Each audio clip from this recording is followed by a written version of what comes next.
ठंड में मिट्टी के नीचे बसा गरीब ससुराल। जनवरी का महीना शुरू हो चुका था और इस बार ठंड हमेशा से बहुत ज्यादा थी। वैसे तो ठंड से सभी की हालत खराब ही थी, लेकिन सबसे ज्यादा हालत खराब थी दीनदयाल जी के घर की। अभी तो जनवरी शुरू ही हुई है और इतनी भयंकर ठंड पड़ रही है कि घर से बाहर निकलना तो छोड़ो, रजाई से बाहर निकलने का भी मन नहीं करता है। तो आपको क्या फर्क पड़ता है? आप कौन सा कहीं बाहर जा रहे हैं? ये समस्या तो उनके लिए है जो बाहर काम करने जा रहे हो, कुछ कमाने जा रहे हो। आपको क्या, आप तो सारा दिन घर पे ही पड़े रहते हैं। हद हो गई है। उम्र के इस पड़ाव पर भी तुम सोचती हो कि मैं काम करूं। अरे मेरी उम्र बीत गई काम कर करके, अब इस उम्र में भी मैं काम ही करूं। नहीं, मैं कब कह रही हूँ कि आप काम करो? मैं तो सिर्फ बता रही हूँ कि हमारे हालात क्या हैं।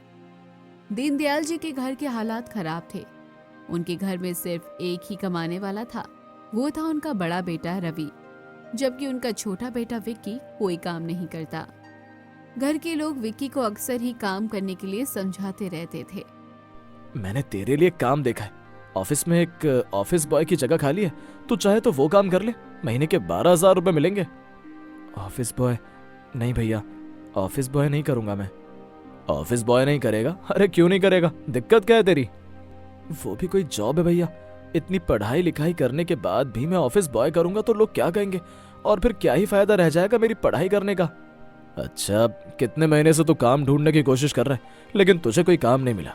अब जब मैं काम ढूंढ कर लाया हूं तब तू मना कर रहा है। तेरा तो नखरे मुझे समझ ही नहीं आते। आप कुछ मत कीजिए भैया, मैं काम ढूंढ रहा हूं और मुझे मिल जाएगा, परेशान मत होइए। कह तो ऐसे रहा है जैसे इतने महीनों से कोई बहुत बड़ा काम कर रहा हो। बस भैया आप चिंता मत कीजिए, मैं कुछ ना कुछ ढूंढ लूंगा, लेकिन ऑफिस बॉय का काम नहीं करूंगा। विक्की की ये जिद भी कहीं ना कहीं उनके परिवार की खराब हालत की जिम्मेदार थी। शाम में उनके पड़ोसी किशनलाल अपने बेटे की शादी का कार्ड देने आते हैं। अरे भाई दीन दयाल, कहाँ बैठे हो अपने बिल में? भाई हमारा ये घर तुम्हें बिल ही नजर आएगा। तुमने तो पिछले साल ही अपना घर बड़ा जो करवा लिया है। तो तुम भी अपना घर बड़ा करवा लो, और हमें तो बड़ा करवाना ही था। आखिर हमारे लड़के की हमें शादी जो करनी थी। अच्छा, तो आप अपनी लड़की की शादी कर रहे हैं? हाँ, 3 साल हो गए उसे नौकरी करते हुए, अब सही समय है उसकी शादी करवाने का।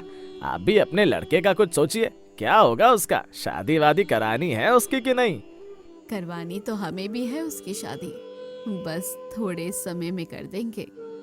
अरे थोड़े समय में कैसे कर देंगे? आपका लड़का अब कोई काम धंधा तो करता नहीं, और जो भी लड़की वाला आएगा वो आपका ये चूहे सा बिल देखकर शादी थोड़ी ना कर देगा।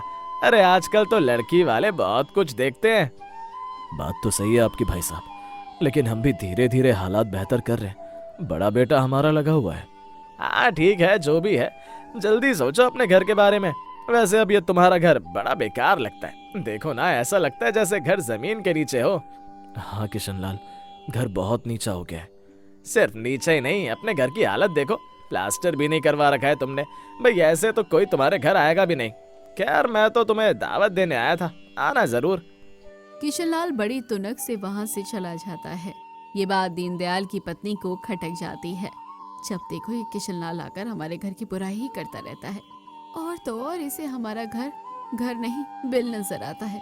किसी दिन मैं इसे अच्छे से सुनाऊंगी। लेकिन किशनलाल ने गलत भी क्या कहा? आखिर हमारे घर के हालात बहुत खराब है। घर इतना नीचे हो गया, लगता है जैसे हमारा घर जमीन के नीचे हो। और सबसे बड़ी बात कि हमारा घर पक्का नहीं कच्चा है, इसीलिए जो भी कहे इस घर में अब पैसा तो लगाना ही पड़ेगा। पैसे तो बहुत सारे हैं ना हमारे पास, पेड़ लगे हैं हमारे घर के बाहर पैसों के। थोड़े पैसे तोड़ लेते हैं और उससे घर ठीक करवा लेते हैं। तुम तो जब देखो टेढ़ी बात ही करती हो, कभी सही बात तुम्हारे मुंह से निकलती नहीं।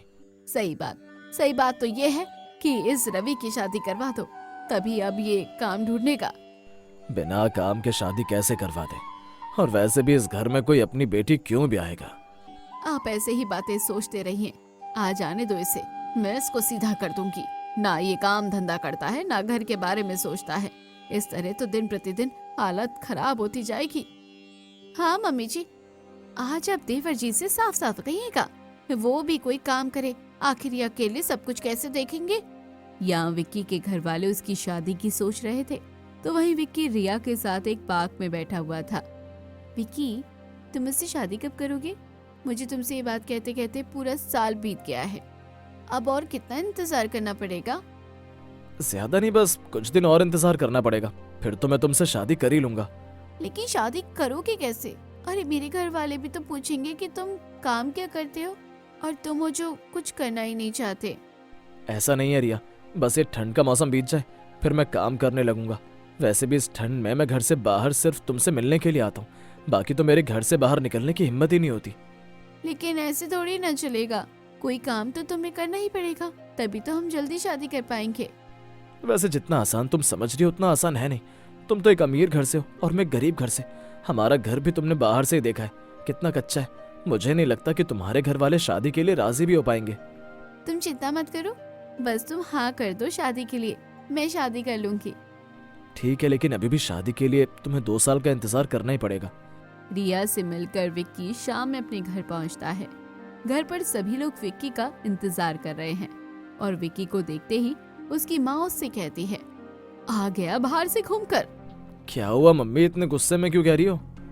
गुस्सा नहीं करूँ तो क्या करूँ, खुश हो जाऊँ ये सोचकर कि मेरा बेटा कोई काम ही नहीं करता। अरे गली मोहल्ले में सभी जवान लड़के काम धंधा करते हैं और एक तू है, कब काम करेगा तू? अच्छा तो ये बात है, बस मम्मी ये सर्दी खत्म हो जाए फिर मैं काम करना शुरू कर दूंगा। अरे तेरी बातें सुनते सुनते हमें साल बीत गया, लेकिन ना तूने काम ढूंढा ना हम तेरी शादी कर पाए, इसलिए हम सब ने सोचा है कि अब हम तेरी शादी कर देंगे। ये सुनकर तो विक्की की टेंशन बढ़ जाती है। आखिर अब वो घर वालों को रिया के बारे में कैसे बताएं? हाँ भैया, अब आपकी शादी हो जानी चाहिए और इसलिए मैं कह रही हूँ कि अब आप कोई काम धंधा ढूंढ लीजिए, वरना आपकी पत्नी भी आपसे परेशान हो जाएगी। लेकिन माँ मैं अभी शादी नहीं करना चाहता। अरे तेरे कहने पर चलेंगे तो क्या हो गया काम, कर ली तूने शादी और कर लिया काम, इसलिए अब हम अगले महीने ही तेरी शादी कर देंगे। जल्दी से कोई लड़की ढूंढ के और मंदिर में, वैसे भी ज्यादा खर्चा तो नहीं कर पाएंगे हम। हाँ बेटा, तेरी माँ सही कह रही है, अब हम तेरी शादी कर ही देंगे। घर वालों के प्रेशर के चलते विक्की आखिरकार रिया के बारे में सबको बता ही देता है। लेकिन मैं एक लड़की को पहले से ही पसंद करता हूँ और हम दोनों एक दूसरे से शादी करना भी चाहते हैं। अरे भैया ऐसी बात है तो आप जल्दी से लड़की से हम सब घर वालों को मिलवा दीजिए ना। हाँ बेटा, अब शादी तो हमें तुम्हारी करनी ही है। अब अगर तुम्हें कोई लड़की पसंद है तो तुम हमें बता सकते हो, हम उससे तुम्हारी शादी करवा देंगे। इसके बाद रिया और विक्की दोनों के परिवारजन मुलाकात करते हैं और दोनों की शादी की बात करते हैं। तुम्हें क्या लगता है हमारे घर वाले शादी के लिए मानेंगे? तुम चिंता मत करो, शादी तो हमारी होनी ही है। फिर भी तुम अच्छे और अमीर घर से हो, जबकि मैं इतने गरीब घर से। हमारा तो घर भी अच्छा नहीं है, फिर कैसे तुम्हारे घर वाले मुझसे तुम्हारी शादी करवा देंगे? तुम चिंता मत करो, शादी मुझे करनी है, रहना तुम्हारे साथ मुझे है, और वैसे भी घर के हालात आज नहीं तो कल अच्छे ही हो जाएंगे, मुझे वो चिंता नहीं है, मुझे तो बस तुमसे शादी करनी है। जल्दी विक्की काम ढूंढ लेता है और फिर अगले महीने रिया और विक्की की शादी एक मंदिर में हो जाती है। अगले दिन रिया ससुराल में आती है और घर की हालत अंदर से देखकर थोड़ी परेशान हो जाती है। ये क्या, घर तो कच्चा है और जमीन पर भी टाइल्स नहीं बिछे हैं, अब क्या करूं? कोई बात नहीं, अब जैसे भी है मैं यहाँ एडजस्ट कर लूंगी, आखिर मेरे लिए तुम्हारे साथ जीना बहुत जरूरी है। सुख सुविधाएं ना होते हुए भी रिया खुश थी कि उसकी शादी विक्की से हो गई है, लेकिन विक्की के घर में उसका ढलना इतना आसान नहीं था और ठंड में तो विक्की के घर की हालत और ज्यादा खराब हो जाती थी। घर कच्चा होने की वजह से सभी को बहुत ठंड लगती थी। विक्की कुछ करो ना इस कमरे का, यहाँ तो बहुत ठंडक है। अब मैं क्या करूं? हमारा घर वैसे भी ठंडा ही रहता है क्योंकि घर पर प्लास्टर नहीं हुआ है ना, इस वजह से, और घर थोड़ा नीचे भी है, इसीलिए ठंड ज्यादा लगती है। लेकिन मेरी आदत नहीं है इस ठंड में रहने की। अब कुछ दिन तो तुम्हें एडजस्ट करना ही पड़ेगा। अब रिया जैसे तैसे विक्की के घर में एडजस्ट करती है। अब वो भी मीना के साथ घर की साफ सफाई किया करती। उनके घर में खाना पकाने के लिए चूल्हे का इस्तेमाल किया जाता था, जिसके लिए रिया मीना के साथ बाजार जाकर लकड़ियां लेकर आती है। ऐसे ही एक दिन रिया के पिताजी उससे मिलने आ जाते हैं और घर की हालत देखकर चौंक जाते हैं। हे भगवान, ये क्या हालत है इस घर की? मेरी बेटी क्या सच में इस घर में रहती है? मुझे तो यकीन ही नहीं हो रहा, ये क्या कर दिया मैंने अपनी बेटी के साथ। दरवाजे पर खड़ी रिया के पिता ये सोच रहे थे कि तभी रिया मीना के साथ बाहर से लकड़ियां लेकर आती है। उसके सिर पर लकड़ियों का एक गट्ठर था। ये देखो उसके पिता को बहुत गुस्सा आता है। अरे बेटी रिया, तू ये क्या कर रही है? ये लकड़ियाँ क्यों उठा रही है तू? अरे पिताजी, आप परेशान क्यों हो रहे हैं? ये तो हमारे घर का काम है और घर का काम तो करने में कैसी भला शर्म। जिस तरह भाभी इस घर का काम करती है वैसे ही मैं भी इस घर का काम ही कर रही हूँ। लेकिन बेटी, मैंने कभी तुझे कुर्सी तक नहीं उठाने दी और तू आज ये लकड़ियाँ उठा कर ला रही है। तभी मीना उसके पिता को घर में आने को कहती है। पापा जी, आप कब तक इस तरह बाहर खड़े रहकर बात करते रहेंगे? घर में आइए ना। रिया के पिता बड़े ही झिझकते हुए घर में आते हैं। सभी बैठे होते हैं और आखिरकार रिया के पिता अपनी नाराजगी जाहिर कर ही देते हैं। आप इसी तरह मेरी बेटी को रखेंगे इस ठंड में, इस कच्चे मकान में? अब क्या करें, यही है जो है हमारे पास। लेकिन फिर भी हम आपकी बेटी को कोई कमी नहीं होने देंगे। यहाँ कभी नहीं होने देंगे। अरे यहाँ तो सिर्फ कमी ही कमी है। अब समझ आ रहा है कि क्यों रिया मुझे आपके घर नहीं लेकर आई और ना ही आप लोगों से सही से मिलने दिया, क्योंकि वो जानती थी कि आपकी हालत देखकर मैं ऐसे शादी कभी नहीं करने दूंगा। पापा, अब आप ऐसी बात मत कीजिए। अब यही मेरा घर है। ये घर नहीं है बेटा, ये तो एक बिल है जहाँ तुम बस अपना जीवन काट सकती हो। रिया के पिता की ऐसी बातें सुनकर विक्की को थोड़ा बहुत गुस्सा आ जाता है। ससुर जी, आप इस तरह मेरे परिवार की बेइज्जती मत कीजिए। माना कि हम गरीब हैं, लेकिन फिर भी हम रिया के लिए जितना कर सकते हैं वो कर रहे हैं। आप खुद देखिए ना, पहले मेरे पास कोई काम नहीं था, लेकिन अब मैंने काम ढूंढ लिया ताकि रिया को कोई समस्या ना हो। लेकिन तुम उस काम से कितना कमाते होंगे? 10,000, 12,000? अरे कुछ भी नहीं है आज के जमाने में। और सच कहूं तो अगर तुम्हारे पास ये घर ना हो फिर तो तुम बिल्कुल ही सड़क पर आ जाओगे। आप इस तरह मेरे परिवार की बेइज्जती मत कीजिए। अगर आपको यहाँ अच्छा नहीं लग रहा है तो आप अपनी बेटी को लेकर यहाँ से जा सकते हैं। हाँ ठीक है, मैं रिया को यहाँ से लेकर चला जाता हूँ। रिया के पिता अपना रौब दिखाते हुए रिया को वहाँ से ले जाने को कहते हैं। चलो बेटी, यहाँ रहकर तुम्हारा जीवन सिमट कर रह जाएगा। आओ वापस घर चले। नहीं पिताजी, अब मेरा यही घर है और मैंने विक्की से शादी की क्योंकि मैं उससे प्यार करती हूँ। मैं जानती हूँ कि वो मुझे कभी दुख नहीं पहुँचाता है और मेरे लिए बहुत कोशिश करता है। बेटी तू पागल हो गई है। चल अब तू यहीं रह, जब तू यहाँ परेशान होगी तब अपने आप ही वापस आ जाएगी। नाराज होकर रिया के पिता वहाँ से चले जाते हैं। रिया सभी घर वालों से माफी मांगती है। पापा जी, मम्मी जी, मुझे माफ कर दीजिए। मुझे नहीं पता था कि मेरे पापा यहाँ आकर आप सबके लिए इतना गलत बोलेंगे। मुझे तो पहले ही पता था कि ऐसा कुछ न कुछ जरूर होगा। आखिर रिया इतने अमीर घर से जो है, जबकि हमारा घर तो ठीक भी नहीं है। अब समझ नहीं आता क्या करें। जो भी हुआ उससे विक्की के सभी घर वाले बहुत दुखी थे, लेकिन उधर रिया के पिता रिया को वापस लाने के लिए चाल चल रहे थे। मैं अपनी बेटी को उन लोगों के साथ उस बेकार धसे हुए मकान में रहता हुआ नहीं देख सकता। मुझे उसे घर वापस लाना ही है। वैसे जब उनके पास घर नहीं रहेगा तब वो सड़क पर आ जाएंगे और फिर मेरी बेटी भी घर वापस आ जाएगी। इसलिए अब मुझे अपनी पावर का इस्तेमाल करके यही करना होगा। अगले दिन रिया के पिता अपनी पावर का इस्तेमाल करते हैं, जिस वजह से कुछ लोग विक्की का घर तोड़ देते हैं। घर के सभी लोग बहुत कोशिश करते हैं, लेकिन कोई भी उनकी कोई बात नहीं सुनता है। सभी लोग परेशान हो रहे हैं। तभी वहाँ रिया के पिता आ जाते हैं। अरे बेटी रिया, ये क्या हो गया? ये तुम्हारा घर क्यों टूट गया? पता नहीं पापा जी, कुछ गुंडे आए और उन्होंने हमारा घर तोड़ दिया। हम लोगों ने बहुत कोशिश की उन्हें रोकने की। इनका और भैया का तो झगड़ा तक हो गया, लेकिन वो गुंडे माने नहीं। हे भगवान, आप लोगों का तो बहुत बुरा हाल हो गया। अब आप लोग कहाँ रहेंगे? कहाँ क्या रहेंगे? अब हमारे पास बस ये जमीन ही तो बची है। घर तो टूट गया। जो भी हो, अब हम यहीं रहने का जुगाड़ कर पाएंगे। यहाँ कहाँ रहेंगे आप? और आप तो चलिए गरीबी में रहने वाले हैं, झेल लेंगे, लेकिन मेरी बेटी का क्या? वो कैसे रहेगी? आप परेशान मत होइए पापा, जैसे सब रहेंगे वैसे ही मैं रह लूंगी। बस बेटी, मैंने बहुत सुन ली तेरी, अब एक नहीं सुनूंगा। तू चुपचाप मेरे साथ घर चल। पिता रिया को लेकर जाने लगते हैं, लेकिन रिया आखिरकार खुद को रोक लेती है और पिता से मना कर देती है। नहीं पापा, मैं कहीं नहीं जाऊंगी। अब यही मेरा परिवार है, यही मेरा घर है। मैं यही रहूंगी और इसे ही अपना घर समझूंगी। अब इस घर की परेशानियां मेरी परेशानियां हैं। आप जाइए, घर जाकर आराम से रहिए। मैं यहाँ अपना जीवन देख लूंगी। रिया की बात पिता को बहुत बुरी लगती है और वो तुरंत वहाँ से लौट जाते हैं। फिर सभी लोग सोचते हैं कि आखिर अब वो रहे तो रहे कहाँ। मुझे तो समझ नहीं आ रहा है, अब हम सब रहेंगे कहाँ? इतनी ठंड में जमीन पर तो हम सो नहीं सकते। तो क्या करें?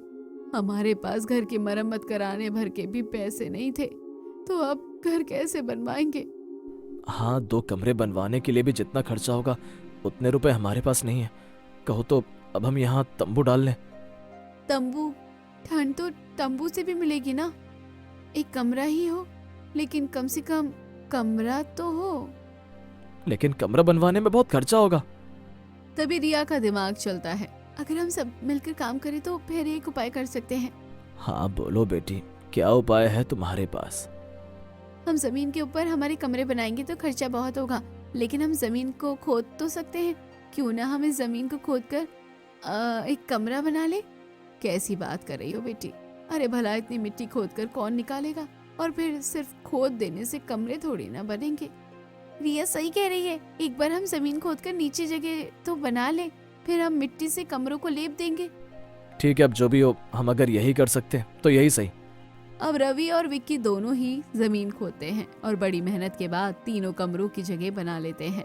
जिसके बाद रिया और मीना दोनों ही उन कमरों को मिट्टी से लेप कर एक आकार देती है। रिया और मीना दोनों उसे ऐसा बनाती है कि वो सच में कमरा ही लगने लगता है। वहाँ पर वो अपनी छोटी सी अलमारी रख देती है और खाना पकाने के लिए एक कोने में चूल्हा भी, और एक कोने में सभी लोग अपना बिस्तर लगा लेते हैं। आसपास के लोग ये सब देखकर चौंक जाते हैं, लेकिन वो तारीफ भी करते हैं। भाई दीनदयाल, तुम्हारी बहू तो बहुत समझदार है। आखिर इतनी बड़ी समस्या का हल उसने निकाल ही लिया। मुझे तो बड़ी खुशी है जो रिया हमारे घर की बहू है। सब ऐसे ही चलता रहता है और फिर कुछ दिन में रिया के पिता भी उनसे मिलने आते हैं। भाई साहब, आज तक मैं सोचता था कि पैसा ही सब कुछ होता है, लेकिन सही बताऊं तो आपके घर का प्रेम देखकर मुझे एहसास हो रहा है कि सिर्फ पैसा ही सब कुछ नहीं होता, बल्कि मेल मिलाप बहुत बड़ी चीज है। आज मुझे अपनी गलती का एहसास हो गया। हाँ, अगर आज मेरे बच्चों में इतना प्रेम ना होता तो वो लड़ झगड़ रहे होते, लेकिन इतनी परेशानी होने के बाद भी मेरे दोनों बेटों और बहुओं ने प्रेम से एक दूसरे के साथ मिलकर इतनी बड़ी समस्या को हल कर लिया। हाँ, अब भले ही हम इस तरह जमीन के नीचे कमरा बनाकर रह रहे हैं, लेकिन कम से कम रह तो प्यार से ही रहे हैं ना। हाँ मम्मी जी, और वैसे भी ये समस्या ज्यादा दिनों तक की नहीं है। आप देखना, कुछ ही महीनों में हम लोग काम करके फिर से यहाँ अपना एक अच्छा सा घर बना लेंगे। हाँ बिल्कुल, अब तो मैं और मेहनत करूंगा। अब दोनों परिवारों के बीच सब कुछ अच्छा हो जाता है। कुछ महीनों तक रिया मिट्टी के नीचे बसे ससुराल में रहती है और फिर कुछ महीनों बाद वो सभी मिलकर उसी जमीन पर एक अच्छा सा घर भी बना लेते हैं और मिलजुल कर रहने लगते हैं। और कहानी भी यहीं खत्म होती है। तो दोस्तों, कैसी लगी कहानी कमेंट बॉक्स में जरूर बताइए। चैनल को अभी तक सब्सक्राइब नहीं किया है तो जल्दी जाकर कर लीजिए।